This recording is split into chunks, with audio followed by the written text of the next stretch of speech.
System का anatomy और physiology. जैसा कि आप जानते हैं एनाटॉमी माने संरचना, शरीर कैसे बनता है वो हम, और फिजियोलॉजी माने फंक्शन कैसे करता है। तो हम बोथ पार्ट आज देखेंगे डाइजेस्टिव सिस्टम का। तो डाइजेस्टिव सिस्टम क्या है? डाइजेस्टिव सिस्टम माने जैसा कि आप समझ रहे हैं हमारे पाचन तंत्र के ऊपर जो सिस्टम काम करता है, जो हमारे फूड के प्रोसेसिंग, फूड का इंटेक, फूड का मेटाबॉलिज्म वो सब कंट्रोल करता है। तो इसके मुख्य भाग है कुछ। तो डाइजेस्टिव सिस्टम के मुख्य कार्य में इंजेशन, जो हम खाना मुंह से लेते हैं इसको बोलते हैं ingestion. The food we are intaking through mouth, intake करना को बोलते हैं इंजेशन। देन हमारा जो खाना हमारे सारे डाइजेस्टिव ट्रैक्ट को, जीआई ट्रैक्ट को होते हुए हमारे इधर पेट में पाचन होगा। तो digestion, breaking down of the complex molecules into the simpler ones. बड़े जो हमारे फूड पार्टिकल्स है उनको छोटे अणु के आकार में तोड़ के जो पाचन क्रिया की जाती है वो होता है डाइजेशन। उसके बाद आता है एब्जॉर्प्शन, जो हमने खाया उसका काम क्या होगा, हमारे बॉडी में लगना भी तो चाहिए, शरीर में लगना भी तो चाहिए। तो लगने के लिए हमारे आते, हमारे स्मॉल इंटेस्टाइन, हमारे लार्ज इंटेस्टाइन मिलके हमारी ग्रहणी जिसको बोलते हैं, ग्रहणी संग्रहणी सब मिलके जो हमारे फूडिंग के एब्जॉर्प्शन का और एसिमिलेशन का काम करते हैं। मतलब हम जो खाना पीना खाए अभी उसका पाचन हुआ, अब पाचन का जो रस है, जो सार है, जो हमारे ब्लड में हमारे मिलेगा तो वो न्यूट्रिएंट्स एब्जॉर्ब करने का काम हमारे आंतों का होता है। तो ये प्रोसेस में हुआ एब्जॉर्प्शन एंड एसिमिलेशन जो खाया पे। अब अभी क्या होगा, एसिमिलेशन सारे बॉडी में थ्रू ब्लड, हमारे सर्कुलेटरी सिस्टम के तहत सारे बॉडी में न्यूट्रिएंट्स चले जाएंगे जहां जहां सेल को रिक्वायरमेंट है। तो वो एसिमिलेशन हो गया। अब आता है इसमें लास्ट में एक्सक्रीशन या इजेशन, दोनों में से कोई भी टर्म आ सकता है। एक्सक्रीशन माने जो आपने खाया उसके बाद जो रह गया, जो वेस्ट मटेरियल्स है जिसका कोई काम नहीं है हमारे बॉडी में, वो हमारे आंतों के जरिए, हमारे लार्ज इंटेस्टाइन के जरिए हमारे रेक्टम एनस में चले जाता है। तो अभी हम फिजियोलॉजी छोटा शॉर्ट में देखें। अभी हम पहले पार्ट्स देख लेते हैं डाइजेस्टिव सिस्टम के क्या क्या मुख्यतः पार्ट्स है। तो डाइजेस्टिव सिस्टम माने आपका गैस्ट्रोइंटेस्टाइनल ट्रैक्ट से बना हुआ है। गैस्ट्रोइंटेस्टाइनल ट्रैक्ट माने ये जो पूरा पाइप जो आप देख रहे हैं, ठीक है, जीआई ट्रैक्ट। जीआई ट्रैक्ट अगर आपको पूछे कोई, तो जीआई ट्रैक्ट एक सीरीज ऑफ हॉलो ऑर्गन्स है। हॉलो ऑर्गन्स माने जिनके अंदर कैविटी, ऐसा पाइप जैसा, ठीक है, हॉलो, अंदर एयर स्पेसेस है, ठीक है। तो हॉलो ऑर्गन्स का पूरा जो सीरीज है इसमें आपका आता है इसोफेगस, आपका फेरिंग्स, आपका लैरिंग्स, आपका nasal cavity, buccal cavity, pharynx, लैरिंग्स आते हुए इसोफेगस आएगा। उसके बाद आप सोच रहे होंगे बस इतना खत्म हॉलो ऑर्गन्स का? नहीं, हॉलो ऑर्गन्स माने जिसके अंदर स्पेस होता है, तो उसमें आपका स्टमक भी आएगा, आपका small intestine and large intestine भी आएगा। तो डाइजेस्टिव सिस्टम मुख्यतः आपका जीआई ट्रैक्ट या डाइजेस्टिव ट्रैक्ट प्लस आपके सॉलिड ऑर्गन, ठीक है। तो जीआई ट्रैक्ट आपके हॉलो ऑर्गन से कंप्राइज होते हैं। तो हॉलो ऑर्गन फिर से क्या क्या, मैं फिर से बताती हूँ।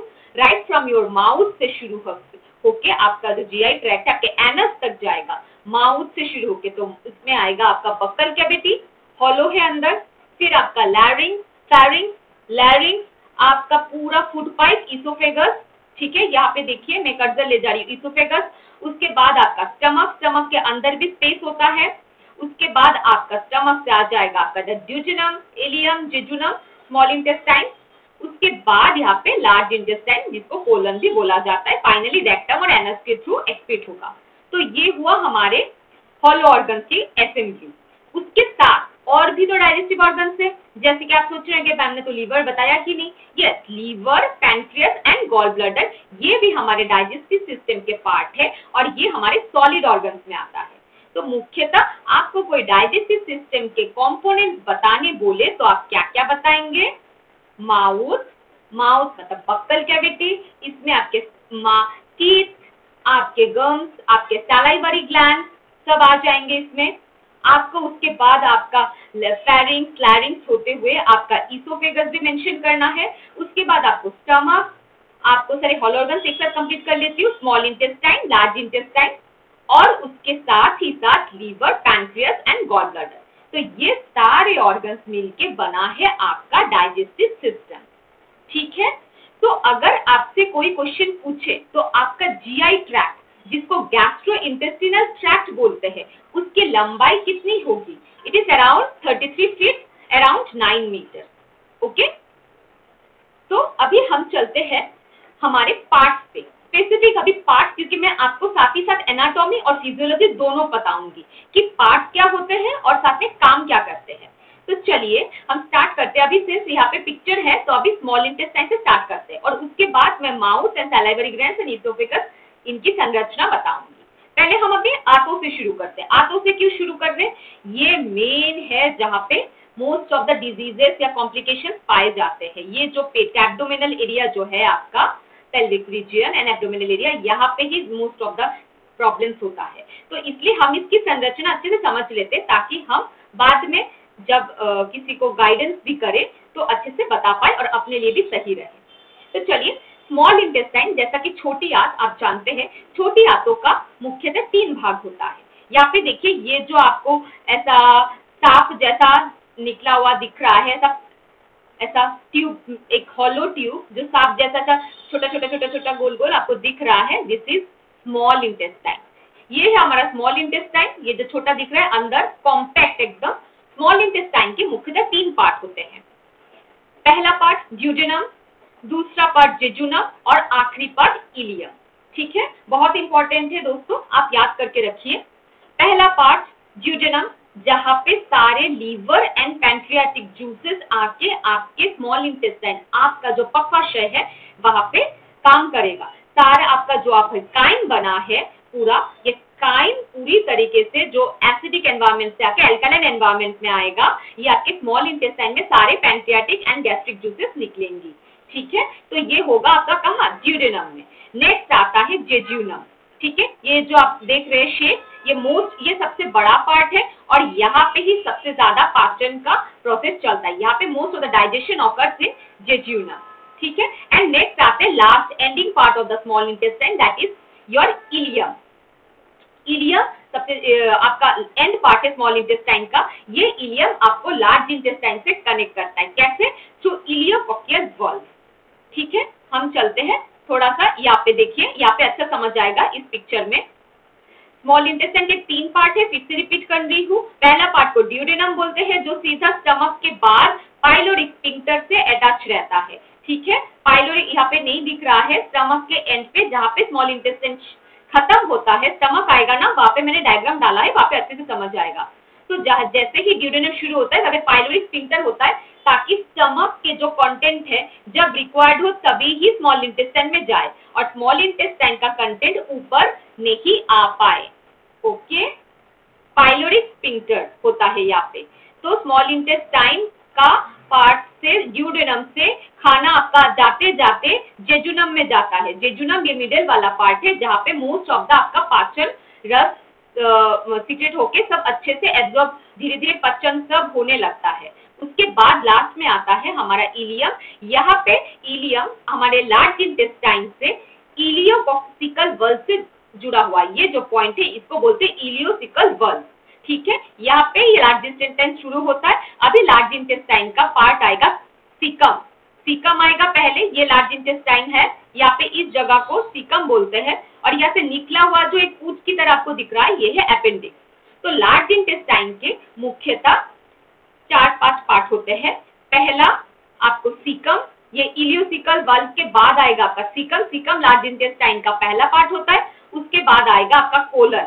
कोलन में 3 पार्ट से डिवाइड होते हैं कोलन। एसेंडिंग कोलन मतलब जो ऊपर उठ रहा है, ट्रांसवर्स कोलन जो बीच में है और यहाँ पे डिसेंडिंग कोलन जो नीचे है। तो डिसेंडिंग कोलन के बाद आएगा रेक्टम। रेक्टम जहाँ पे आपका जो स्टूल है, फीकल मैटर है, वो डिपोजिट रहता है, जमा रहता है, वो वेट करता रहता है कब सिग्नल मिलेगा और एम्प्टी होंगे। तो रेक्टम और लास्ट में वो and part of the large intestine called anus या एनल कैनल, जहाँ पे आप मलमूत्र विसर्जन करते हैं। तो एनल जहाँ से फीकल मैटर बाहर एम्प्टी होता है, तो ये एनल हुआ। तो ये पूरा हुआ, ये जो येलो कलर का दिख रहा है ये पूरा हुआ लार्ज इंटेस्टाइन। इसकी शुरुआत होती है सीकम से, याद रखिए सीक्वेंस सीकम, उसके बाद ascending colon, transverse colon, descending colon, rectum and anus. अगर आपको सीक्वेंस बनाने दे तो इसलिए ये जरूरी है कि इसके बाद कौन सा आता है। और अपेंडिक्स भी लार्ज इंटेस्टाइन का ही पार्ट है, ये एक वेस्टिजियल ऑर्गन है, अभी हम में उतना काम नहीं आता है, हमारे पूर्वजों में इसका काम होता था। ठीक है, यहाँ तक क्लियर है। इसी के साथ मैं ये भी बताना चाहती हूँ कि हमारे जो गट है, गट मतलब हमारा जो पूरा जीआई ट्रैक्ट है, इस पूरे को गट बोलते हैं। ये पूरा डाइजेस्टिव सिस्टम, यहाँ से पूरा गट है हमारा। ये गट में माइक्रोबायम होते हैं, करीब करीब ट्रिलियन बैक्टीरिया। गट माइक्रोबायम या गट फ्लोरा माने करीब करीब ट्रिलियंस ऑफ बैक्टीरिया हमारे स्मॉल एंड लार्ज इंटेस्टाइन और थोड़ा बहुत स्टमक में भी रहता है, पर मुख्यतः हमारे लार्ज इंटेस्टाइन में रहते हैं। तो इन बैक्टीरिया का हमारे जीआई ट्रैक्ट में क्या काम है? मोस्टली ये बैक्टीरिया हमारे लार्ज इंटेस्टाइन के सीकम पार्ट में रहते हैं। तो इनका काम है हमारा जो खाया पिया कार्बोहाइड्रेट, कॉम्प्लेक्स कार्बोहाइड्रेट और फाइबर है जो हम पचा नहीं सकते, उनका पाचन करना। These are good bacteria. ये हमारे गट में इम्यूनिटी भी बिल्ड करता है। ये हमारे इम्यून सिस्टम के लिए बहुत अच्छा है। आपको सुन के हैरानी होगी, हमारे जो इम्यून फंक्शन है 80% हमारे गट पे डिपेंडेंट है, हमारे पेट पे। हमारे जो आते हैं ना, आंतों की एब्जॉर्प्शन पे, और आते कितना अच्छा फूड एसिमिलेट भी कर पा रहे, ब्लड वेसल्स में भेज पा रहे, कितना अच्छा ब्रेक डाउन कर पा रहे एंड एब्जॉर्ब कर पा रहे, उस पर डिपेंड करता है हमारी इम्यूनिटी।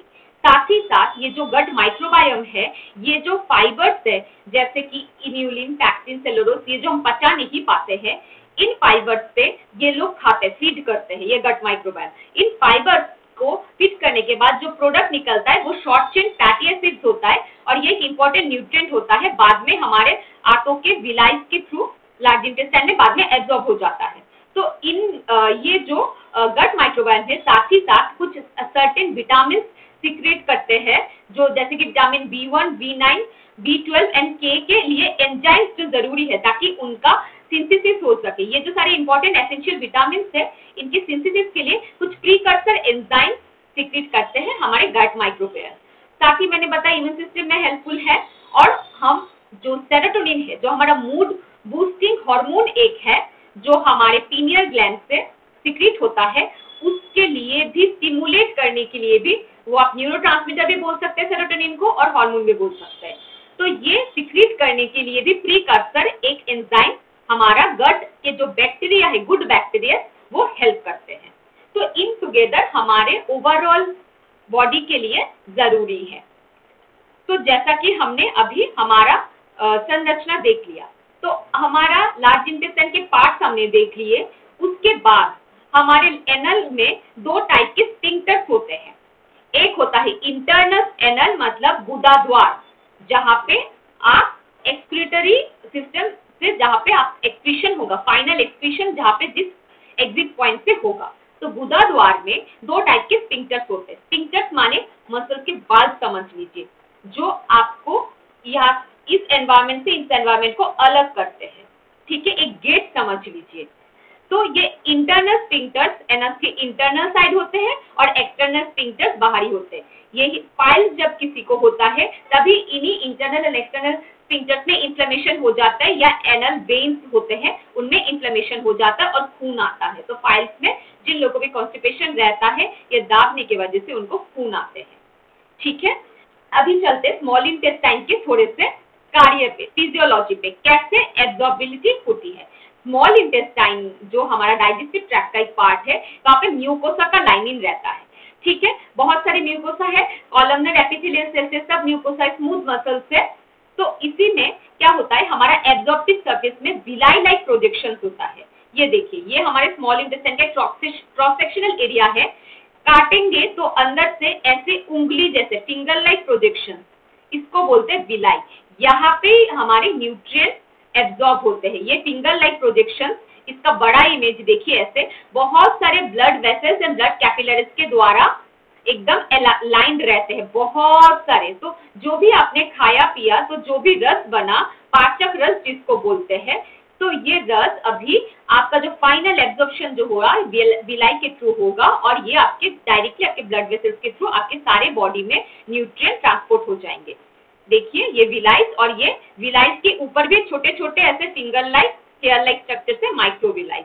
ये क्यों होते हैं, जितना ज्यादा सरफेस बढ़ा रहे हैं, सरफेस एरिया बढ़ाया जा रहा है, जितना ज्यादा सरफेस एरिया होगा उतना बेहतर एब्जॉर्प्शन। ये फिजिक्स का कॉन्सेप्ट समझ लीजिए, जितना ज्यादा फूड पार्टिकल्स जितना ज्यादा कांटेक्ट में होंगे, उतना ज्यादा एब्जॉर्प्शन होगा। जैसा कि हम जानते हैं कि स्मॉल इंटेस्टाइन में विलाइज, माइक्रोविलाइज और स्टिकरी सर्कुलरिस होते हैं, ये सब एब्जॉर्प्शन में काम करते हैं। पर साथ ही साथ स्मॉल इंटेस्टाइन के म्यूकोसल लाइनिंग से एक्सोक्राइन सेल्स होते हैं, वो मोस्टली हमारे म्यूकस जो हमारे जो स्टूल है उसको लुब्रिकेट करने के लिए, फूड को लुब्रिकेट करने के लिए ताकि इजीली पास हो, तो mucus, peptidase, sucrase, maltase, lipase, enterokinase जैसे कि एंजाइम सारी सीक्रेट करते हैं। लाइपेस लिपिड को पचाने के लिए, लैक्टेज दूध में बने हुए लैक्टोज को पचाने के लिए, और माल्टोज को पचाने के लिए, सुक्रोज को पचाने के लिए, पेप्टाइड्स को पचाने के लिए। ठीक है, ये सारे एंजाइम्स है जो हमारे स्मॉल इंटेस्टाइन के एक्सोक्राइन सेल्स सीक्रेट करते हैं। और साथ ही साथ डाइजेशन में हेल्प करने के लिए दो स्पेशल हार्मोन्स भी है, ये है एंडोक्राइन सेल सीक्रेट करते हैं। वो क्या होता है? Cholecystokinin and secretin. इन दोनों का क्या काम है ये हम आगे देखेंगे। तो मोस्ट इंपॉर्टेंट बात मैं जो ये बताने चाह रही थी, माउथ से आपने फूड लिया, माउथ से आपने च्यू किया, अच्छे से आपके दांतों के हेल्प से आपने च्यू किया, उसको आपने अच्छे से सलाइवली ग्लैंड से जितने सारा सलाइवा निकला, आपका सलाइवरी एमाइलेज निकला, सारा सलाइवा से अच्छे से मिक्स होने के बाद ये फूड आपका बन गया, क्या? बोलस बन गया। अभी बोलस को आप निगलोगे, एपिग्लोटिस जो यहाँ पे रहता है एक ढक्कन फ्लैप जैसा जो आपके ट्रैकिया और आपके फूड पाइप को अलग करता है, तो एपिग्लोटिस आपका विंड पाइप को बंद कर देगा और फूड पाइप को ओपन कर देगा, तो आपका चला गया इसोफेगस में, बोलस आ गया अभी आपका स्टमक में बोलस बैठा है। यहाँ पे कौन बैठा है? एसीएल बैठा है। तो जैसे ही फूड आया, यहाँ पे एक स्फिंक्टर रहता है, कार्डियक स्फिंक्टर, स्टमक का पार्ट में दिखा रही हूँ, वहाँ पे स्फिंक्टर बंद हो गया, फूड आ गया, जैसे ही फूड आता है स्फिंक्टर खोलता है, जैसे ही फूड अंदर चला जाता है स्फिंक्टर बंद हो जाता है, ताकि क्यों स्फिंक्टर रहता है? ताकि जो एसीएल है स्टमक में वो आपकी इसोफेगस में अपरवर्ड ना जाए, अपरवर्ड मूवमेंट प्रिवेंट करने के लिए स्फिंक्टर रहता है। देखिए फूड आया, यहाँ पे कार्डिया है, ये स्टमक के पार्ट है, ठीक है, स्टमक के पार्ट में पहला आता है ये इसोफेगस, और ये जो जी जंक्शन है ये स्फिंक्टर है जो मैंने बताया, जिनको GERD रहता है, gastro intestinal reflux disorder, oesophageal reflux disorder रहता है, इनका ये स्फिंक्टर काम नहीं करता, ये वाल्व थोड़ा सा डिफेक्ट हो जाता है, तो क्या होता है, खाया पिया जो भी इधर का स्टमक का कंटेंट है सब ऊपर तरफ आने लगता है, तो उनको जलन होती है, क्योंकि पीएच बहुत कम रहता है, एसिडिक रहता है यहाँ पे मीडियम, तो उनको बर्निंग सेंसेशन होता है ऊपर इसोफेगस के दौरान। तो कार्डिया में अभी निकला तो उसके ऊपर ये है फंडस, तो यहाँ पे रहता है एसीएल, ठीक है, ये जगह, यहाँ पे ये बॉडी है, ये स्टमक का बॉडी है, यहाँ तक इसका फंडस है, ये जगह बॉडी है, नीचे पोर्शन इसका एंट्रम है, और यहाँ ये वाला पोर्शन इसका पाइलोरस है। तो यहाँ पे जब फूड आया तो अभी एसीएल सीक्रेट हुआ, जो एसीएल क्यों सीक्रेट हुआ? एसीएल पेप्सिनोजेन बनाने के लिए सीक्रेट होता है, जो प्रोटीन्स को पचाने में बहुत हेल्प करता है, तो एसिडिक मीडियम चाहिए ताकि पेप्सिनोजेन काम कर सके। तो एसीएल कोई मुझे बताएगा वो जो एसीएल स्टमक में रहता है उसका पीएच कितना होता है? तो ये जो पीएच होता है एसीएल का, ये जनरली 1.5 से 2.5 तक रहता है। स्टमक का जो पीएच है, अगर क्वेश्चन आए, जनरली 1.5 से 2.5 तक रहता है, पर पेप्सिनोजेन को काम करने के लिए लेस देन 3.5 पीएच चाहिए, 2 to 3 बेस्ट रहता है। मतलब प्रोटीन को ब्रेक डाउन करने के लिए जो एंजाइम सीक्रेट होने वाले हैं अभी पैराइटल सेल्स से, स्टमक के, मैं आऊंगी इस पे, स्टमक के पैराइटल सेल्स से, उसके लिए लेस देन 3.5 मीडियम पीएच होना चाहिए, एसिडिक मीडियम चाहिए। तो जनरली पीएच यहाँ पे एसीएल का 1.5 to 2.5 रहता है, कोई बुक में आप 1.2 भी देख सकते हैं। ओके, तो अभी फूड आ गया यहाँ पे, आप लोगों ने सुना होगा हठयोग के ग्रंथों में चतुरंश विवर्जते, ठीक है, हमेशा 1 फुट खाली रखना है। खाली क्यों रखना है? क्योंकि स्टमक एक मिक्सर है। स्टमक का मेन काम क्या है?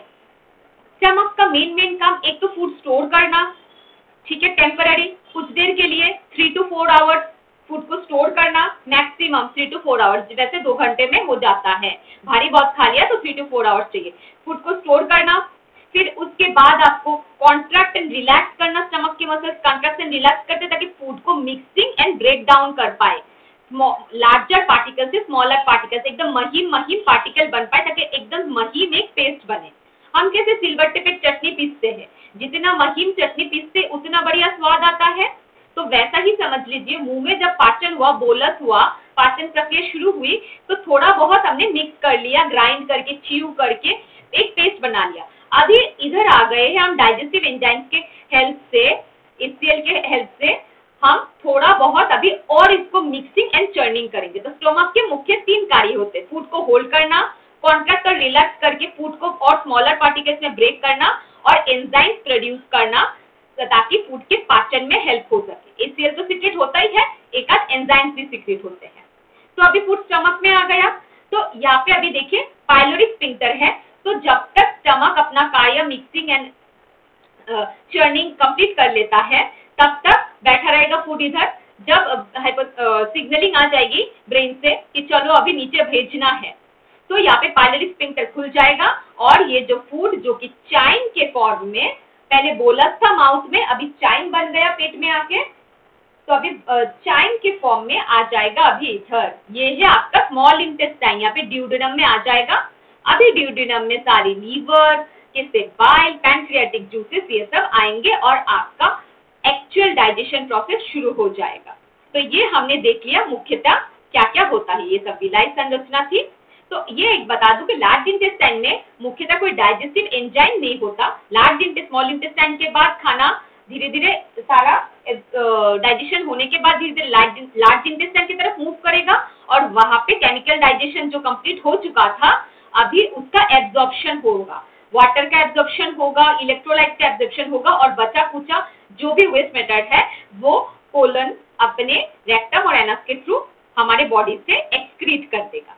तो अभी डाइजेशन क्यों इंपॉर्टेंट है, अगर कोई आपसे पूछे तो आप क्या बताएंगे? डाइजेशन इसलिए इंपॉर्टेंट है क्योंकि हम जो फूड हमारे नेचर से मिलता है वो रॉ फॉर्म में मिलता है। जो हम फूड इंजेस्ट करते हैं वो बहुत कॉम्प्लेक्स मॉलिक्यूल्स होते हैं, तो बॉडी इन कॉम्प्लेक्स मॉलिक्यूल्स को एब्जॉर्ब नहीं कर सकती। तो हमें पूरा डाइजेस्टिव प्रोसेस के थ्रू जाना पड़ता है ताकि हम इन कॉम्प्लेक्स फूड को स्मॉलर सिंपलर फूड आइटम से ब्रेक कर सके। तो डाइजेशन को अगर कोई पूछे कैसा प्रोसेस है तो ये एक कैटाबोलिक प्रोसेस है। कैटाबोलिक जहाँ पे एनर्जी खर्च होती है, ठीक है, जहाँ पे ब्रेक डाउन होता है। All break down process are catabolic process, ठीक है। तो डाइजेशन को याद रखिएगा एक कैटाबोलिक प्रोसेस है। तो डाइजेशन के लिए वो मैकेनिकल डाइजेशन और केमिकल डाइजेशन। मैकेनिकल कैसे, ये दांत से चबा रहे हैं, स्टमक जो चर्न कर रहा है, पेरिस्टल्सिस जो हो रहा है हमारे इसोफेगस में, हमारे इंटेस्टाइन में, वो सब मैकेनिज्म्स है, मैकेनिकल प्रोसेस, इसलिए वो मैकेनिकल डाइजेशन हुआ। और केमिकल माने जहाँ पे हमारे सारे एंजाइमेटिक एक्शंस हो रहे हैं वो केमिकल का पार्ट है, केमिकल्स यूज हो रहे हैं इसलिए वो केमिकल डाइजेशन। तो सारे हमारे माउथ टू एनस सब इन्वॉल्व है डाइजेस्टिव ऑर्गन में, जैसा हमने देखा। तो अभी क्या करेंगे हम, डाइजेशन में क्या क्या मुख्यतः कन्वर्ट होंगे, जो हमारे मैक्रोन्यूट्रिएंट्स प्रोटीन्स है वो हमारे एमाइनो एसिड्स में ब्रेक होंगे, जो फैट्स है वो फैटी एसिड और ग्लिसरॉल में ब्रेक होंगे, जो कार्बोहाइड्रेट्स है वो सिंपल शुगर यानी ग्लूकोज में ब्रेक होंगे और उसके बाद ये सिंपलर फॉर्म में हमारे बॉडी में एब्जॉर्ब होते हैं थ्रू ब्लड स्ट्रीम। तो डाइजेशन का प्रोसेस कैसे काम करता है, जैसे कि 5 प्रोसेस इन्वॉल्व है मैंने बताया, ingestion, digestion, absorption, assimilation and excretion. तो चलिए हम माउथ से देखते हैं क्या क्या इसमें रहता है। अगर ऑर्गन माने तो माउथ होगा, उसका मूवमेंट में च्यूइंग होता है, दांत भी हेल्प करते हैं, डाइजेस्टिव जूसेस के एडेड होता है, सलाइवा होता है जो सलाइवरी एमाइलेज होता है और जो स्टार्च को पचाता है, और थोड़ा बहुत लाइपेज भी होता है, थोड़ा बहुत, ज्यादा नहीं। मुख्यतः कार्बोहाइड्रेट का जो डाइजेशन माउथ में शुरू होता है। Starch is a form of complex carbohydrate, तो ये माउथ में शुरू होता है। तो कोई आपसे पूछे कार्बोहाइड्रेट का डाइजेशन कहाँ शुरू होता है, it begins in mouth, your buccal cavity. फिर आते इसोफेगस। इसोफेगस में क्या कोई डाइजेशन होता है? नहीं। कोई एंजाइम सीक्रेट होते हैं? नहीं। यहाँ पे क्या होता है, पेरिस्टल्सिस मूवमेंट, ऐसे संकुचन कर करके आगे आपका जो बोलस जो आपके मुंह में रेडी हुआ उसको पास किया जाता है। फिर आता है स्टमक।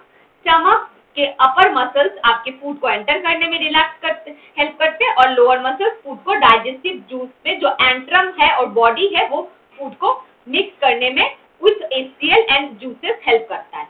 तो HCl and digestive enzymes secret होते हैं। किसका मुख्यतः पाचन होता है? प्रोटीन्स का।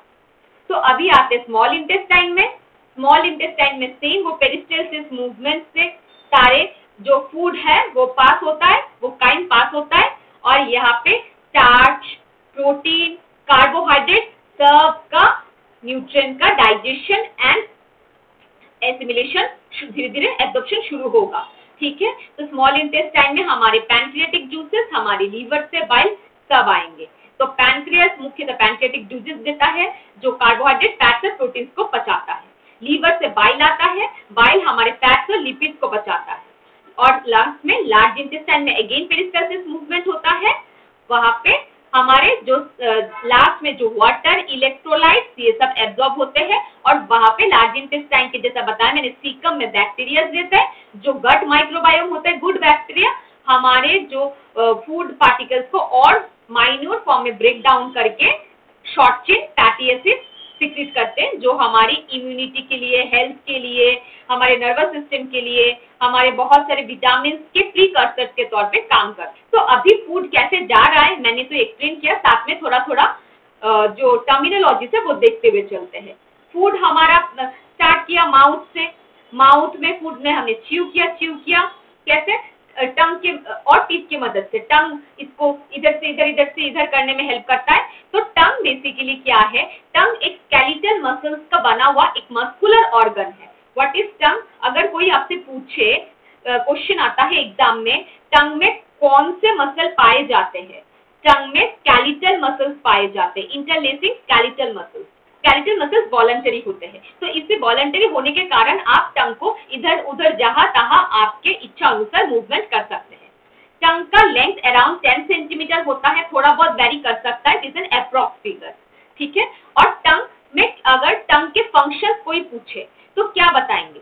टंग के फंक्शंस ऑब्वियसली डाइजेशन में हेल्प करता है, पर हम अगर थोड़ा पर्टिकुलर हो तो टंग के फंक्शंस में आएगा मैस्टिकेशन। मैस्टिकेशन एक साइंटिफिक टर्म है जिसका सिंपल मीनिंग है च्यूइंग, खाने को चबाने में हेल्प करना। मैस्टिकेशन एक टर्म है, बस कोई नहीं मेडिकल टर्म है, घबराने वाली कोई बात नहीं। मैस्टिकेशन मतलब च्यूइंग, खाने को चबाना। उसके बाद खाने में जो सलाइवा है, सलाइवरी ग्रंथ जो सलाइवा सिक्रीट हुई है, वो खाने को मिलाना, ये भी टंग हेल्प करता है। बोलस फॉर्म करना और अंत में खाने को निगलना, इसमें भी हेल्प करता है। और साथ ही साथ जैसा हम सब जानते हैं कॉमन सेंस से भी, टंग हमारे टेस्ट रिसेप्टर्स होते हैं, हमारे टंग में अनगिनत टेस्ट रिसेप्टर्स होते हैं। तो टंग हमारे टेस्ट कैसा आ रहा है फूड का, उसके लिए भी हेल्प करते हैं। ठीक है, जैसे आप योगा साइंस में जानते हैं, टंग को रसेंद्रिया भी बोलते हैं। रस माने टेस्ट है ना, तो रसेंद्रिया टंग में आती है, तो इसलिए आप टंग का टेस्ट परसेप्शन का फंक्शन भी ऐड कर सकते हैं। तो टंग ने सब कर लिया, अभी चलते टीथ पे। ओके, टीथ क्या क्या कर रहा है? टीथ आप जानते हैं, यहाँ पे टीथ के हम कुछ मेजर क्वेश्चंस एंड टर्मिनोलॉजीज देखेंगे। आपको सबको पता है टीथ च्यूइंग, ग्राइंडिंग, बाइटिंग सब करता है। तो हम अभी सीधा चलते हैं टीथ के 4 पार्ट पे। टीथ के क्या क्या टाइप्स है? इंसीजर, कैनाइन, प्रीमोलर और मोलर। मुख्यतः हमारे टीथ के 4 टाइप है। ठीक है, इंसीजर जिससे हम बाइट करते हैं फ्रंट के टीथ, फिर कैनाइन, ये कैनाइन जिसे हम टीयर करते हैं, टीयरिंग ऑफ द फूड, वो करता है कैनाइन। कार्निवोरस में कैनाइन बहुत शार्प रहता है, टाइगर, डॉग। अब देखिएगा कार्निवोरस एनिमल्स जो मांसाहारी जंतु है उनमें कैनाइन्स ऐसे शार्प रहते हैं, ऐसे निकले हुए, ताकि वो क्योंकि मांस खाते हैं तो उनको मांस को निकालने में, टीयर करने में फूड को हेल्प हो। तो फिर आते प्रीमोलर, ये आप हमारे फूड को क्रश और ग्राइंड दोनों करने में हेल्प करता है। मोलर्स भी हमारे फूड को क्रश, ग्राइंड और अच्छे से च्यू करने में हेल्प करता है। ठीक है, तो ये हुआ हमारे टीथ के काम। तो आपको मैं बस थोड़ा स्टैटिस्टिक्स बता दूं, एडल्ट ह्यूमन में 32 टीथ होते हैं और एक बच्चे में 20 टीथ होते हैं। मतलब जब हम बेबी होते हैं, बेबी टीथ 20 होते हैं और एडल्ट ह्यूमन में 32 टीथ होते हैं। ठीक है, अपर और लोअर बोथ मिला के टोटल 32 नंबर ऑफ टीथ। इसका भी फॉर्मूला है, हम देखेंगे। कुछ इंटरेस्टिंग फैक्ट बता दूं, हमारे जो टीथ होते हैं हर एक इंडिविजुअल का अलग होता है, मानो कि फिंगरप्रिंट जैसा। जैसे आप अपना अंगूठा का छाप लगाते हो ना, आपका अंगूठा यूनिक होता है, आपके अंगूठे के जो भी फिंगरप्रिंट्स है वो आप ही का अलग है पूरी दुनिया में। सेम हमारे टीथ के जो फॉर्मेशंस है ना, थोड़े बहुत हर टीथ सब मिला के जो पूरा टीथ बना है, टीथ का स्ट्रक्चर हर व्यक्ति का थोड़ा अलग होता है। एक ओवरऑल स्ट्रक्चर होता है पर हर टीथ मिला के सारे व्यक्तियों का अलग अलग यूनिक होता है, फिंगरप्रिंट जैसा। और हमारे टीथ का ये जो ऊपरी भाग है ये है एनामल, ये सबसे हार्डेस्ट सब्सटेंस है। एक बार एनामल घिस गया वो वापस खुद से नहीं आता। टीथ ही एक ऐसा ऑर्गन है हमारे बॉडी, ऑर्गन नहीं, एक ऐसा पार्ट है हमारे बॉडी का जो खुद से रीजनरेट नहीं कर सकता। ठीक है, टीथ का एनामल घिस गया या डेंटाइन, डेंटाइन इस एनामल के नीचे होता है। कभी कभी आपने सुना होगा कि टीथ ठंडा खाया झंझनाहट महसूस होती है, सेंसिटिविटी होती है, वो क्यों होता है पता है? डेंटाइन जब घिस जाता है। ठंडा गर्म खाने से या हल्का आइसक्रीम खाए बहुत दांतों में झंझनाहट हो रही है, टीथ के एनामल घिस के, डेंटाइन होता है एनामल के नीचे, वो घिस गया। सॉरी फोटो नहीं है वरना आपको अच्छा और समझ आता। तो टीथ को साफ करवाने के बाद भी ऐसा होता है सेंसिटिव? हाँ, क्योंकि वो टीथ का जो ऊपरी भाग है, हाँ घिस देता है, ऊपरी भाग है उसको इतना घिस देते हैं कि डेंटाइन तक टच हो जाता है। तो इस कारण से डेंटाइन में जैसे ही कोई फूड पार्टिकल्स या वाटर या कोई भी इवन एयर, शीतली प्राणायाम जब करते हैं, शीतली जब करते हैं, शितकारी जब करते हैं, जिन लोगों को दांतों में दर्द है, प्रॉब्लम है, गम्स प्रॉब्लम है, उनको मना किया जाता है। पता है क्यों? क्योंकि उनकी टूथ सेंसिटिविटी बढ़ जाती है। तो जो भी लोग टीथ क्लीनिंग, स्क्रैपिंग करके आते हैं वो कुछ दिन तक शीतली शितकारी ना करें, वरना दांत और जल्दी खराब हो जाएंगे। डेंटल फॉर्मूला मतलब क्या? हमारे दांतों की संरचना, कितने दांत है, कैसे निकाले। ठीक है, तो हम अपने, जैसा हमारा दो ब्रेन का पार्ट होता है राइट एंड लेफ्ट, सेम हम अपने फेस का राइट एंड लेफ्ट कर लेंगे। तो डेंटल फॉर्मूला कैसे निकलेगा? आपका मिड लाइन से शुरू करके एक तरफ, राइट तरफ या लेफ्ट तरफ, कोई भी एक तरफ पकड़ लेंगे, सारे दोनों तरफ इक्वल ही रहते हैं दांत। तो इसमें आता है permanent dental formula for adult, and एक आता है baby milk teeth dental formula या टेम्पररी, कुछ भी आ सकता है क्वेश्चन में। Temporary dental formula, milk teeth dental formula या बेबी टीथ, आए कुछ भी, आपको समझ लेना है कि वो जो बचपन का जो डेंटल फॉर्मूला है वो पूछ रहा है। और परमानेंट तो मतलब एडल्ट। ठीक है, परमानेंट मतलब जो स्थायी रहेगा अभी हमारे साथ, तो वो परमानेंट। तो फॉर्मूला कैसे निकालेंगे?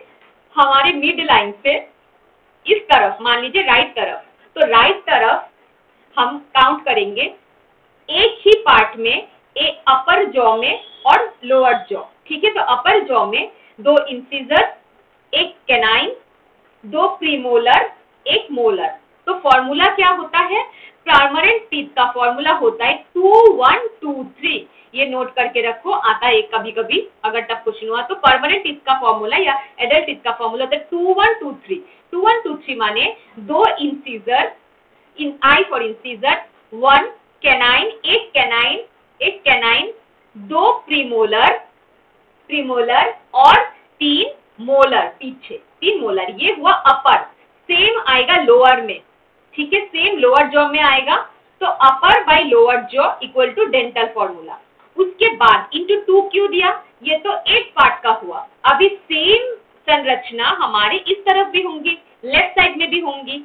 तो दोनों साइड मिला के टोटल कितना? ये इंटू ये प्लस ये, तो 2 हो गए, इसलिए 2 से इंटू किया। तो ये जब आप टोटल करते हो, आप टोटल करके देखो, ऊपर 2 इंसिजर, एक कैनाइन, 2 मोलर और 2 प्रीमोलर और 3 मोलर मिला के ऊपर कितने हुए? ऊपर 4, नीचे 4, तो ऊपर हुए ना टोटल इस साइड राइट साइड में 8, ऊपर 8 से नीचे भी 8 होगा, नीचे भी तो 2 इंसिजर, एक कैनाइन, 2 प्रीमोलर और 3 मोलर है, तो ऊपर 8 नीचे 8, टोटल हुए 16।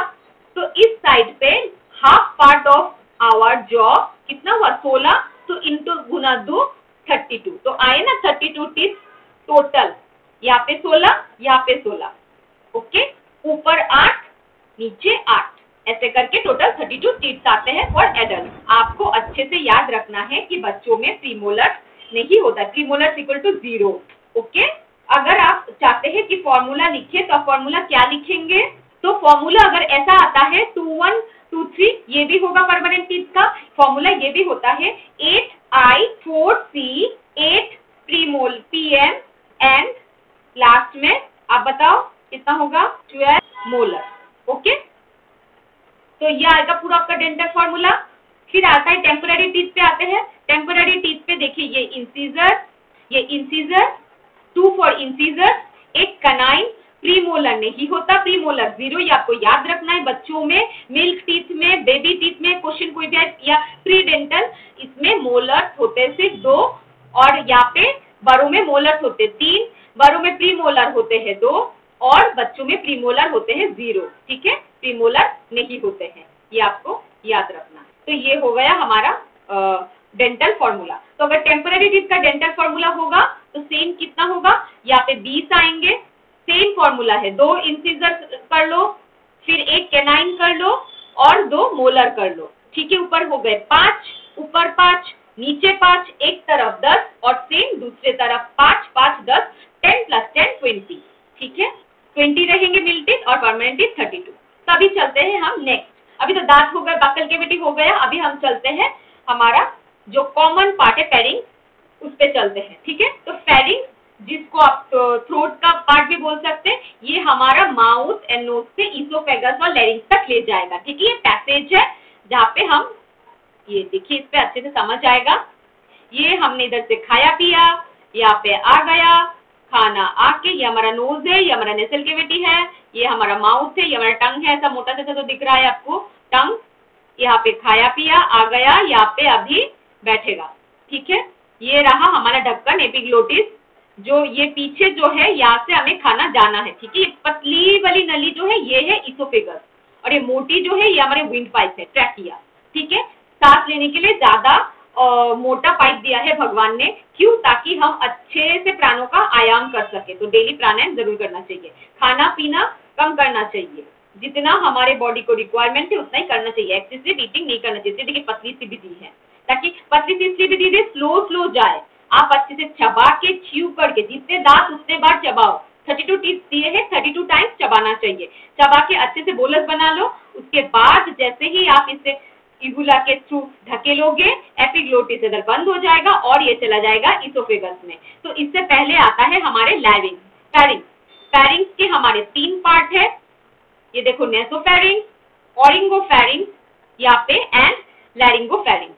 फेरिंग्स हमारे 3 टाइप होते हैं। फेरिंग्स हमारा जो कॉमन है वो हम जब खाना खाते हैं तब ये इसोफेगस में जाने के लिए भी हेल्प करता है और जब हम सांस लेते हैं तब रेस्पिरेशन में हेल्प करता है, दोनों काम कर डालता है, डाइजेशन में हेल्प करता है, रेस्पिरेशन में भी हेल्प करता है। तो जिससे अगर क्वेश्चन आया फेरिंग्स के पार्ट क्या है, तो help both in allowing the food through the tract, GI tract and also allowing the air to pass through the हमारा विंड पाइप, ठीक है। बोथ हेल्प करेगा, रेस्पिरेशन एंड डाइजेशन। तो इसमें हमारे 3 टाइप से ऑरल फेरिंग्स, जिसको ओरिंगोफेरिंग्स बोलते हैं। यहाँ पे देखिए आप नेसोफेरिंग्स ऊपर आते हैं। अगर सीक्वेंस में देने बोलते हैं कौन सा फेरिंग्स किसके फर्स्ट सीक्वेंस में, कौन पहले उसके बाद, तो हमारा नेसोफेरिंग्स ऊपर आता है, हमारा ओरिंगोफेरिंग्स बीच में आता है और हमारा लैरिंगोफेरिंग्स इसके नीचे आता है। इसके बाद तो फूड चला गया हमारे इसोफेगस में। इसोफेगस के बाद हम अभी चलते थोड़े से, इसोफेगस को आप जानते हैं कि एक मस्कुलर ट्यूबुलर स्ट्रक्चर होता है जो कि हॉलो होता है अंदर से। ये करीब 5-5 सेंटीमीटर का होता है, जिससे फेरिंग से फूड डायरेक्ट हमारे स्टोमक में पास करते हैं। ये सब हमने देख लिया, पेरिस्टल्सिस मूवमेंट करता है, कोई गैस्ट्रिक जूसेस उस पे नहीं सीक्रेट होते हैं। ये हमारा, इसका लोकेशन क्या है, हमारे ट्रैकिया के ठीक पीछे, ठीक है। ट्रैकिया के पीछे और हार्ट के पीछे हमारे स्पाइनल कॉलम से सपोर्ट, ये हमारे वर्टिब्रस है, हमारा स्पाइनल कॉलम है, ये हमारा वर्टिब्रस का पूरा जा रहा है नीचे, इसके ठीक फ्रंट में लगा हुआ जा रहा है। इसके बोथ एंड पे स्फिंक्टर्स रहते हैं, ठीक है। ऊपर जो होता है अपर एंड में इसोफेगस के अपर स्फिंक्टर रहता है, अपर इसोफेगियस स्फिंक्टर रहता है, और लोअर एंड पे लोअर इसोफेगियस स्फिंक्टर रहता है, जो कि स्टमक के नीचे, जब स्टमक पे पहुंचने वाला होगा तब ये इधर स्फिंक्टर रहता है, लोअर इसोफेगियल स्फिंक्टर, यहाँ पे लोअर रहता है और ऊपर अपर रहता है। तो अभी स्टमक में पहुंच गया, स्टमक का हमने देखा। अभी स्टमक पे आने से पहले थोड़ा सा सलाइवरी ग्लैंड पे देख लेते हैं, ठीक है। लोअर इसोफेगस स्फिंक्टर आपको फिर से याद दिला दूं, जो भी स्टमक का कंटेंट है उसको ऊपर आने नहीं देता है, ताकि आपका लाइनिंग जल ना जाए, इसोफेगस का लाइनिंग जल ना जाए। इसके बाद हम देखते हैं सलाइवरी ग्लैंड। सलाइवरी ग्लैंड मुख्यतः 3 रहते हैं, 3 टाइप 3 मेजर पेयर रहते हैं। सबसे बड़ा पैराटोइड ग्लैंड, ठीक है, ये सबसे बड़ा होता है। उसके बाद होता है आपका सबमैंडिबुलर। पैराटोइड ग्लैंड आपके कान के पीछे रहता है, एकदम क्लस्टर बना के ये सब रहते हैं। और उसके बाद होता है आपके जॉ के नीचे ये जो सबमैंडिबुलर, और आपके जस्ट ये जो आपके जॉ के हल्का नीचे सबसे छोटा सबलिंगुअल ग्लैंड। तो आपको अगर क्वेश्चन आए सबसे ज्यादा अमाउंट ऑफ सलाइवा कौन सी सलाइवरी ग्लैंड करता है, तो आप क्या बताएंगे? सबसे ज्यादा सलाइवा हमारा सबमैंडिबुलर, जो यहाँ पे बैठा हुआ है हमारे चिन के नीचे भाग में, गले के इधर अंदर, ये सबसे ज्यादा 70% 75% अराउंड सलाइवा हमारे सबमैंडिबुलर ग्लैंड से सिक्रेट होता है। Parotid is the largest salivary gland, that's true, सबसे बड़ा है, पर सबसे ज्यादा ये काम करता है हमारे पाचन में, डाइजेशन में सबसे ज्यादा सलाइवा यही प्रोड्यूस करता है। और सबसे छोटा ग्लैंड बोले कौन सा? सबलिंगुअल, ठीक है। तो इसमें 3 क्वेश्चन आ सकते हैं। Parotid gland is the largest salivary gland, smallest salivary gland sublingual, और सबसे ज्यादा सलाइवा सिक्रेट होता है सबमैंडिबुलर से, ठीक है। सलाइवा जो सलाइवरी ग्लैंड का नाम लिया गया है लेटिन वर्ड रेसिमोसियस से लिया गया है। इसका मतलब ही है फुल ऑफ क्लस्टर्स, ये लेटिन वर्ड है, देखिए इस पे थक्के जैसे गुच्छे, अंगूर के गुच्छे जैसे सेल्स है, सलाइवरी सेल्स जो है, ठीक है। तो ग्लैंड से, तो रेसिमोसियस से लिया गया है। जनरली एक दिन में एक आदमी 1 से 1.5 लीटर तक सलाइवा सिक्रेट करता है। 24 आवर्स में amount of saliva secreted is 1 to 1.5 litre, ठीक है। तो ये एक बहुत ही इंपॉर्टेंट है, तो आपको ध्यान रखना है कि अच्छे से अपना हाइड्रेशन मेंटेन करें। क्यों? अभी देख रही हूँ क्यों। आप बताइए मुझे जल्दी से, सलाइवा के कंपोनेंट्स क्या क्या है? म्यूकस, वाटर, सोडियम, सारी इलेक्ट्रोलाइट, सोडियम, पोटेशियम क्लोराइड, साथ में बहुत इंपॉर्टेंट है क्या? लाइसोसोम, जिसको हम सुसाइडल बैग बोलते हैं। हमारे माउथ में इतने ज्यादा बैक्टीरिया होते हैं कि मतलब क्या बताए, बोलते हैं कि एक कहावत है, पृथ्वी के बहुत सारे बैक्टीरिया की प्रजाति हमारे माउथ में रहती है। तो हमारे माउथ में अगर कोई बैड बैक्टीरिया है जो कि हमारे बॉडी के लिए हानिकारक हो सकते हैं, तो उसको फर्स्ट डिफेंस मैकेनिज्म माउथ से शुरू हो जाता है। तो लाइसोसोम उसको वहां पे ही खा जाएंगे, मार देंगे, खुद ही जाके उनको खुद ही जाके ऐसे बैठ के उनके ऊपर उनको डिसइंटीग्रेट करके अपने अंदर एनगल्फ कर लेंगे और फिर खुद मर जाएंगे। तो लाइसोसोम वो फर्स्ट डिफेंस मैकेनिज्म है जो सलाइवा के थ्रू हमारे माउथ में सिक्रेट होता है, ताकि फूड में बच्चे कुछ बैक्टीरिया मार दे, और जो बच जाएगा वो तो HCl बैठा ही है उसको राख कर देने के लिए। तो हमारा सलाइवा का जो मीडियम है वो स्लाइटली एसिडिक होता है। क्यों? सेम रीजन, ताकि बैक्टीरियल ओवरग्रोथ ना हो पाए, ठीक है। पर कैसे स्लाइटली एसिडिक होता है? कितना है पीएच? अराउंड 6.8, 6.5 to 6.8, ठीक है। पीएच इतना होता है सलाइवा का पीएच, स्लाइटली एसिडिक, ज्यादा एसिडिक नहीं है, स्लाइटली एसिडिक होता है। पर इसमें कैसे ये बैलेंस होता है? बाइकार्बोनेट, फॉस्फेट भी निकलते हैं हमारे सलाइवरी ग्लैंड से, तो वो मेंटेन करता है, मतलब ये जो पीएच एसिडिक और अल्कलाइन बैलेंस है वो मेंटेन हो जाता है। और मैंने क्यों बोला ज्यादा पानी पियो? क्योंकि सलाइवा का कंपोनेंट देखो सबसे ज्यादा पानी है। तो अगर हाइड्रेशन हमारा प्रॉपर नहीं होगा तो सलाइवेशन, जिसको मास्टिकेशन में जो हेल्प करेगा, मतलब खाना च्यू करने में जो हेल्प करेगा, वो कैसे होगा? माउथ ड्राई हो जाएगा, तो आप अच्छे से फूड को च्यू ही नहीं कर पाओगे, फूड अच्छे से मुंह में घूमेगा नहीं, स्टक हो जाएगा कहीं, कैसे मुंह में गले में अटक जाता है तो हम पानी पीते हैं ना, तो वो बहुत जरूरी है। तो सलाइवा का प्रॉपर क्वांटिटी मेंटेन करने के लिए अच्छे से हाइड्रेशन मेंटेन करें। तो सलाइवरी ग्लैंड्स में, सलाइवा में हमारा सबसे मेन जो डाइजेशन स्टार्ट होता है वो है कार्बोहाइड्रेट का। कौन करता है? सलाइवरी एमाइलेज, इसको टाइलिन के नाम से भी जानते हैं। अगर एग्जाम में ptyalin they they, which of the following digest carbohydrate, तो टाइलिन दे दे, घबराना नहीं है, सलाइवरी एमाइलेज का ही और एक नाम टाइलिन है, ठीक है। तो अभी ये टाइलिन क्या करता है? सलाइवरी एमाइलेज, ये हमारा जो स्टार्च है, जो कॉम्प्लेक्स कार्बोहाइड्रेट्स है, जो कि हम रोटी, गेहूं, राइस, पोटैटो सब में पाए जाते हैं, कोई भी स्टार्च हम ले रहे हैं, पॉलीसैकेराइड बेसिकली कॉम्प्लेक्स कार्बोहाइड्रेट, उनको ब्रेक डाउन करने में हेल्प करता है। तो उनको कन्वर्ट करेगा, ये जो पॉलीसैकेराइड माने कि लंबा चेन ऑफ कार्बोहाइड्रेट, ठीक है, बहुत सारे कार्बन कार्बन कार्बन एक साथ लंबा चेन बना के बैठे हैं, तो अभी वो उसको छोटा double sugar, 2 sugar molecules, 2 carbon atoms के मॉलिक्यूल्स बनाएंगे। तो ये क्या होगा? डबल शुगर मॉलिक्यूल्स मतलब मेल्टोज बनाएंगे, ब्रेक डाउन करेंगे। अभी ग्लूकोज नहीं बना, ग्लूकोज बनेगा और नीचे जाएगा, तो उसके बाद हमारे आंतों में ग्लूकोज बनना शुरू होगा, कार्बोहाइड्रेट का नेक्स्ट प्रोसेस ऑफ डाइजेशन होगा। तो स्टार्ट से अभी मेल्टोज बना, तो ये हो गया हमारे मुंह में। सलाइवा ने कर दिया, फिर बोलस बना के भेज दिया एसोफेगस में। फिर तो हमने स्टमक के पार्ट पढ़ ही लिए हैं, ठीक है।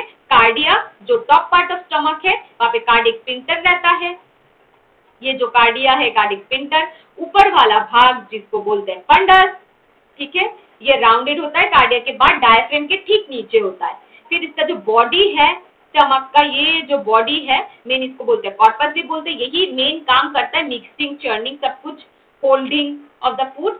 फिर आता है एंट्रम, जहाँ पे सारा एचसीएल और सब कुछ मिक्स होगा। एंट्रम में फूड तब तक होल्ड किया जाएगा जब तक सिग्नल नहीं मिलेगा कि स्मॉल इंटेस्टाइन में भेजना है। और फिर एंड में आता है पाइलोरस। पाइलोरस के एंड में पाइलोरिक स्फिंक्टर रहता है, ये भी एक रिंग लाइक स्ट्रक्चर होता है। और आपके इंटेस्टाइन में ये है पाइलोरस, पाइलोरिक स्फिंक्टर। अभी आ जाएगा आपके आंतों में।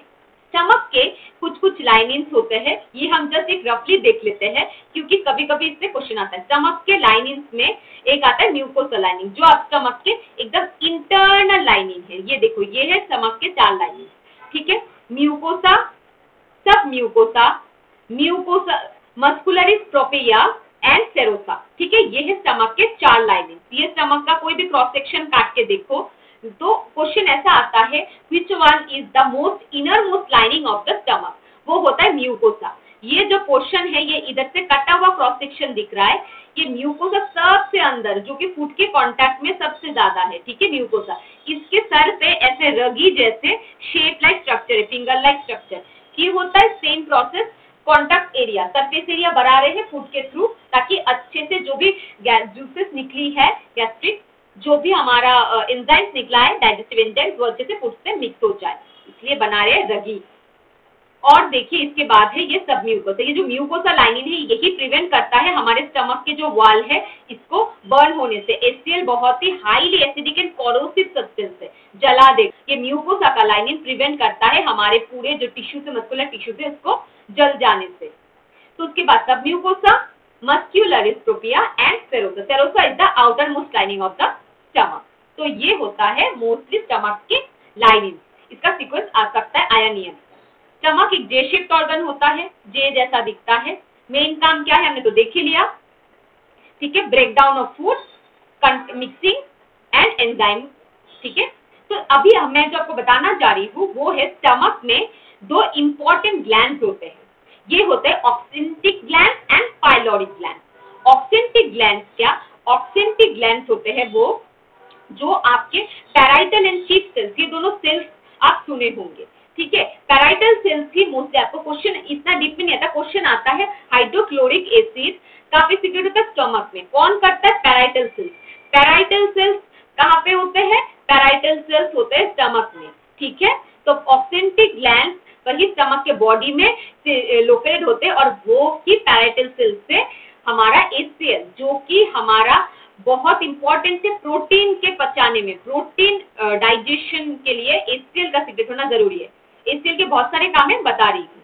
तो पैराइट, ये आप अच्छे से नोट कर लो, hydrochloric acid secreted by parietal cells of stomach. वो कहाँ होते हैं? Body of the stomach, stomach के बॉडी में होते हैं। आपको क्वेश्चन दे सकते हैं कार्डिया में होते हैं, फंडस में होते हैं, एंट्रम में, या पाइलोरस या बॉडी। तो parietal cells are present in oxyntic glands of stomach, ठीक है, बॉडी ऑफ द स्टमक।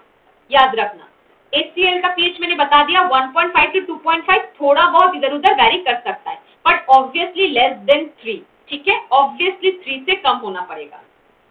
अब HCl के 2-3 काम है। एक तो बैक्टीरिया, जो अगर कोई भी पैथोजन, एनी माइक्रोब, उनको जला के भस्म कर देना, उनको बिल्कुल बढ़ने मत दो।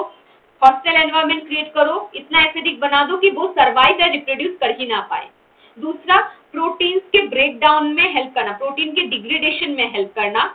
फिर पैक्सिन के द्वारा, पैक्सिन के लिए HCl निष्क्रिय होना बहुत जरूरी है। और आएगा अभी जाइमोजेन पैक्सिनोजेन, एक्टिवेट करना है जाइमोजेन पैक्सिनोजेन, क्योंकि वो एक्टिव फॉर्म बनेगा फिर पैक्सिन का, ये एक्टिवेट करने के लिए प्रीकास्टर बोल सकते हो। तो इसलिए HCl का सीक्रेट होना बहुत जरूरी है। साथ ही साथ पैराइटल सेल्स का और एक इंपॉर्टेंट काम है, विटामिन B12। आप जानते हो आजकल बहुत लोगों को डेफिशिएंसी होती है। विटामिन B12 जो कि हमारी इलियम में, इलियम जानते हैं स्मॉल इंटेस्टाइन का एकदम लास्ट पार्ट, इलियम में जब विटामिन B12 का एब्जॉर्प्शन होता है, वहां पे एक इंट्रिंसिक फैक्टर की जरूरत होती है, तो वो सीक्रेट करता है पैराइटल सेल्स। तो हमारे पैराइटल सेल्स भी अगर खराब हो जाएंगे तो वो फैक्टर नहीं, वो एक कैटालाइटिक एंजाइम नहीं सिक्रेट होगा, तो विटामिन B12 अच्छे से हमारे आंतों में, स्मॉल इंटेस्टाइन के इलियम में एब्जॉर्ब नहीं हो पाएगा। तो खाली गोली खाने से नहीं काम बनेगा, अपने डाइजेस्टिव ट्रैक्ट को बनाओ मजबूत। ठीक है, बहुत सारे लोग विटामिन B12 से जूझ रहे हैं, मैं देखती हूँ, तो they should concentrate on their GI system first, gut health को प्रायोरिटाइज करो तो अच्छे से एब्जॉर्प्शन होगा। फिर आती हूँ और एक इम्पॉर्टेंट ऑक्सेंटिक ग्लैंड, जैसे कि पैराइटल सेल्स भी होते हैं उसमें और एक चीफ सेल्स होते हैं। अब ये चीफ सेल सीक्रेट करता है जाइमोजेन पेप्सिनोजेन, यही है पेप्सिनोजेन, जो पेप्सिन वो एंजाइम है जो प्रोटीन को पचाएगा, पेप्टाइड्स बनाएगा, ठीक है, प्रोटीन के, तो वो जरूरी है, तभी बनेगा जब पेप्सिनोजेन रहेगा। और पेप्सिनोजेन कब रहेगा? जब ये पेप्सिनोजेन जाइमोजेन तभी रहेगा जब हमारे ऑथेंटिक ग्लैंड रहेंगे और HCl सीक्रेट होगा।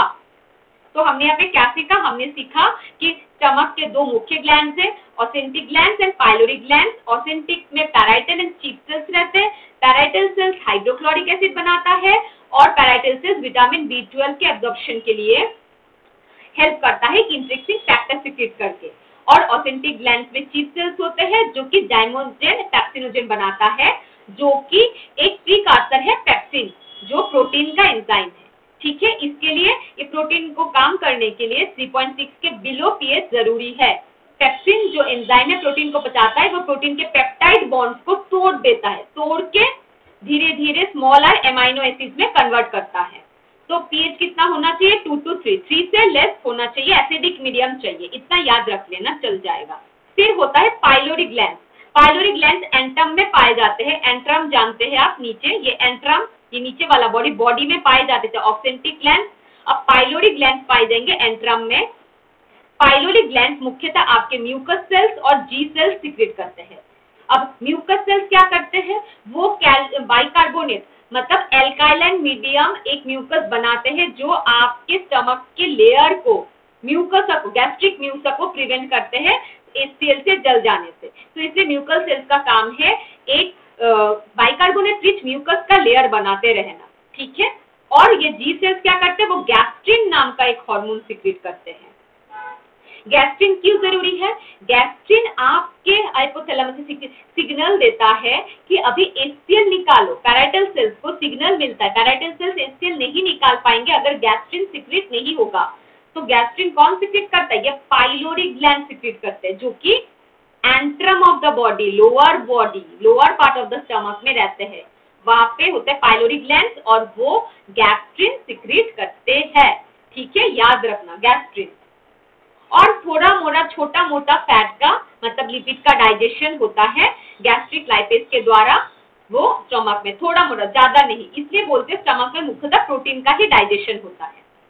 ठीक है, कार्बोहाइड्रेट का डाइजेशन नहीं होता स्टमक में, याद रखना। ठीक है, ये कॉमन कंडीशंस है स्टमक के, इस पे मैं नहीं जाती हूँ, जल्दी से चले जाते हैं हमारे पैंक्रियास पे।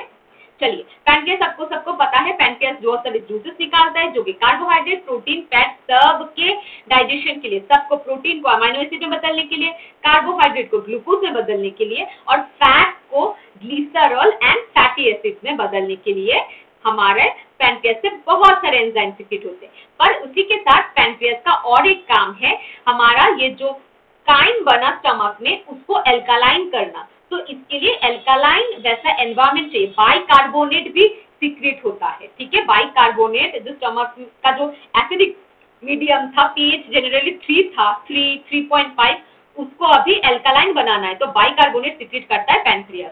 तो pH कितना बना दिया? 6 से 7, वरना हमारी जो आटे है स्मॉल इंटेस्टाइन, अभी पैंक्रियाटिक जूसेस आएगी ड्यूडेनम में, आटे हमारी जल जाएंगी। इसमें लीवर भी हेल्प करता है एल्कालाइन बनाने के लिए, उस काइन को। लीवर से बाइल निकलता है जो mainly fat digestion, lipid digestion में हेल्प करता है। आपने सुना होगा भारी खाना खाते हैं, तेल मसाला वाला खाना खाते हैं तो गैस हो जाता है, ब्लोटिंग हो जाता है, हजम नहीं होता। तो किस पे काम करो? लीवर पे काम करो। लीवर बाइल जूस सीक्रेट करके गॉल ब्लैडर के साथ, जो स्टोरेज मैकेनिज्म है, गॉल ब्लैडर बेसिकली स्टोर करता है बाइल जूस को। जब आप खाना खा रहे हो, गॉल ब्लैडर स्क्वीज हो जाएगा और बाइल निकल जाएगा थ्रू ए डक्ट। तो क्या होगा? आपका फैट जो है वो पाचन होगा। देखो, ये रहा लीवर, लीवर हमारा सबसे हेवीएस्ट ऑर्गन है ना। लीवर सबसे हेवीएस्ट ऑर्गन है। कितना है? 1.5 kg का होता है जेंट्स में, और लेडीज में 1.2 kg का होता है। इतना बड़ा है। कैसे बोलते हैं ना 2.5 किलो का हार्ट, तो ये 1.5 किलो का लीवर। ओके, तो हेवीएस्ट इंटरनल ऑर्गन है। और साथ ही साथ कोई आपको पूछे तो कौन सा largest gland of human body, क्या होगा? क्या बोलेंगे आंसर? लीवर।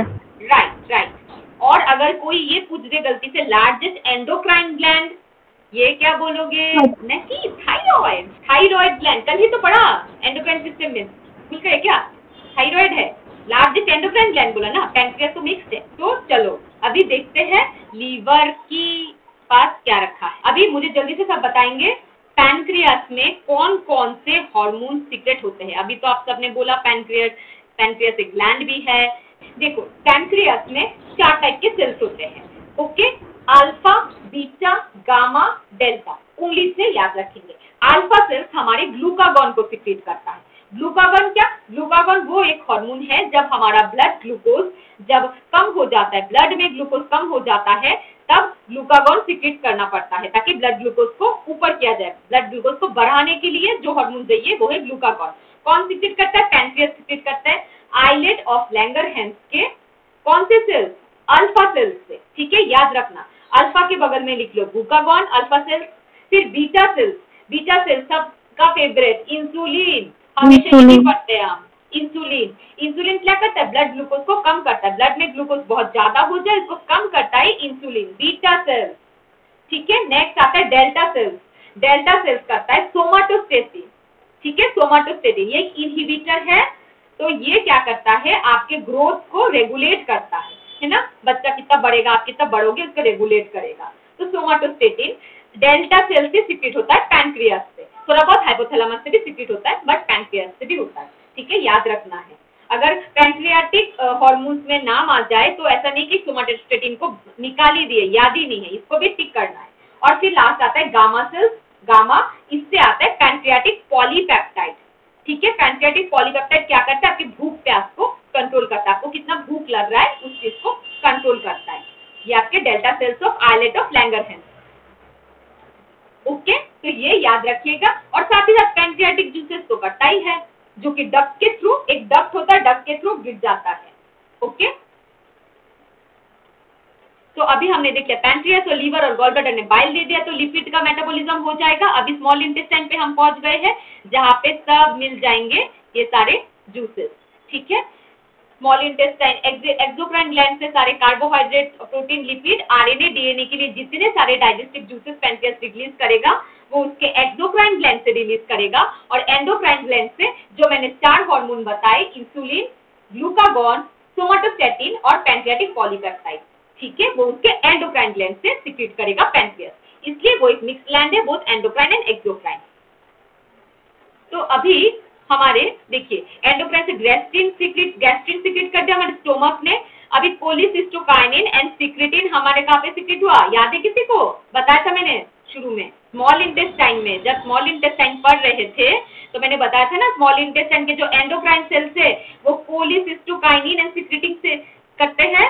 ठीक है, तो ये 2 हार्मोन्स हमारे स्मॉल इंटेस्टाइन से सीक्रेट होते हैं। ये सब हमारे इंपॉर्टेंट है डाइजेशन के लिए। तो डाइजेशन के लिए अगर कुछ हार्मोन्स का नाम आए, मैं इसलिए ये 5 जीआई हार्मोन्स मतलब गैस्ट्रोइंटेस्टाइनल ट्रैक्ट हार्मोन्स का नाम बता दे रही हूँ, आप याद कर लेना। गैस्ट्रिन, कोलिसिस्टोकाइनिन सीसीके, सिक्रेटिन, फिर जीआईपी लिख लेना, इसका नाम है ग्लूकोज डिपेंडेंट इंसुलिनोट्रोपिक पेप्टाइड, बहुत बड़ा नाम है, ग्लूकोज डिपेंडेंट इंसुलिनोट्रोपिक पेप्टाइड और मोटिलिन। ठीक है, ये हमारे कुछ ऐसे अगर ऑप्शंस में आए कौन से हार्मोन डाइजेशन में हेल्प करते, तो ये सारे हमारे डाइजेस्टिव सिस्टम में हेल्प करते। इसके सिवा भी बहुत सारे हैं। तो मोस्टली हमने डाइजेस्टिव ट्रैक्ट देखा, पहले हमारे माउथ में आया फूड, फिर बोलस होते हुए हमारे स्टमक में, इधर से जो भी पाचन हुआ प्रोटीन का, उसके बाद हमारी छोटी आंत से स्मॉल इंटेस्टाइन, यहाँ पे मोस्ट ऑफ द फूड का एब्जॉर्प्शन हो जाता है। और उसके बाद बचा कुचा जो अभी लार्ज इंटेस्टाइन में भेजा जाएगा, वाटर, मिनरल्स, इलेक्ट्रोलाइट का एब्जॉर्प्शन होगा। बचा कुचा जो है फीकल मैटर के थ्रू हमारे transverse ascending colon, transverse colon, descending colon, sigmoid colon, rectum और एनस होते हुए बाहर चला जाएगा। Thank you so much.